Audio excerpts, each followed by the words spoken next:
I'm Valentina, and this is Muon Video on YouTube.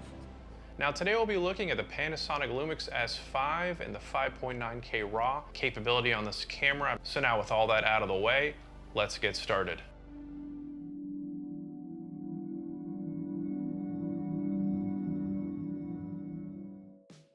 This is the camera with the kit lens along with the micro HDMI right angle cable, which I find the best to use because it doesn't come out of the port often like a lot of the other ones. Like a lot of your more traditional micro HDMI cables, these things they come loose all the time. With the right angle, it's a little bit better. And I will put a link in the description below to everything I'm gonna talk about in this video so you can check it out for yourself and see if it's something you're interested in.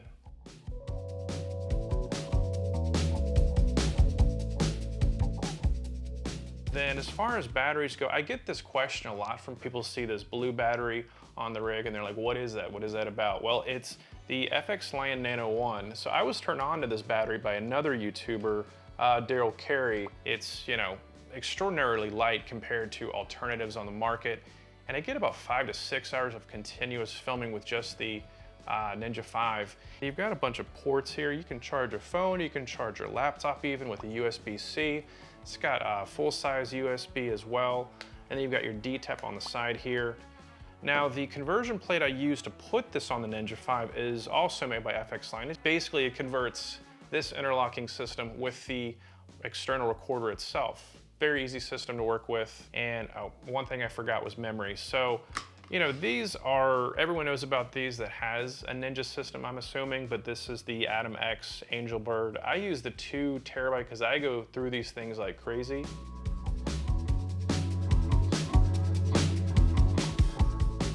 So I do want to go over software later on in the video using Final Cut Pro X with the ProRes RAW footage. But for now, I want to show off some test footage. So we shot in the streets of New York with Valentina.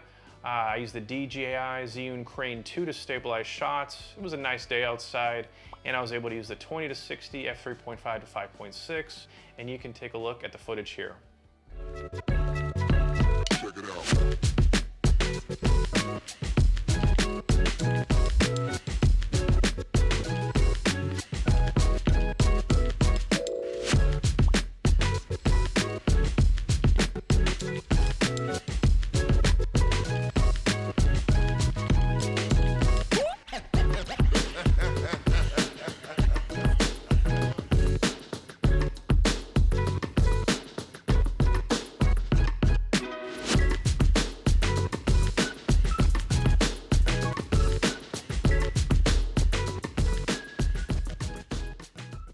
Now I also did some photos with Valentina, but that'll be for another video. I shot that with the Sony Alpha 1.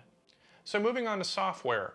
Now, Apple ProRes RAW is compatible with Final Cut Pro, but it is not with DaVinci Resolve as of yet. If you're an S1H user and you use RAW footage, you can do B-RAW, which is compatible in DaVinci Resolve. However, for us S5 users, we are currently still stuck with the Apple ProRes RAW, which is not inherently a bad thing, as with Final Cut Pro X, I actually find it to play back the footage very quickly, very seamlessly, and it's nice that I can adjust the ISO value in post-production. So say you're shooting outside and you overexpose a shot, or you're in studio and maybe you didn't notice the burning highlights. You can bring down the ISO value in post-production, giving you a much better and cleaner image. What's also great about Final Cut Pro is with the new Apple ProRes compatibility, you used to have to add a LUT to convert the raw footage to the V-Log gamut color space.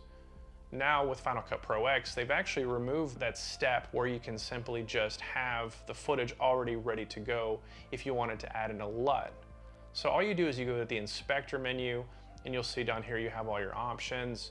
And what you're gonna do is you're gonna scroll down and it's gonna ask you a few different things. You just wanna click that on over to V-Log and you should be good. Now when it comes to noise reduction, this is something that I went in with another video. I believe it was the Hudson Yards 5.9K RAW video, where people were giving me all kinds of criticism because it was very clear that it was raw footage. It was noisy, there were artifacts in the shadows.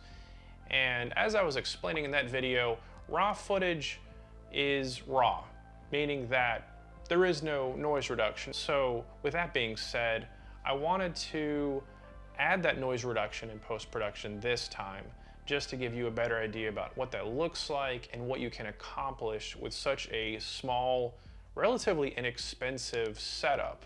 Overall, I find that the S5 with the Ninja 5 external recorder is a really amazing system, especially when paired with a DJI Zhiyun crane, which I use for the Manhattan shoot. And I will put links in the description below to all the different things I talked about today. So anyway, thank you very much for watching. And as always, if you found this video helpful or insightful, please give a big thumbs up, subscribe to the channel, comment below, let me know what you think, and I'll see you in the next one.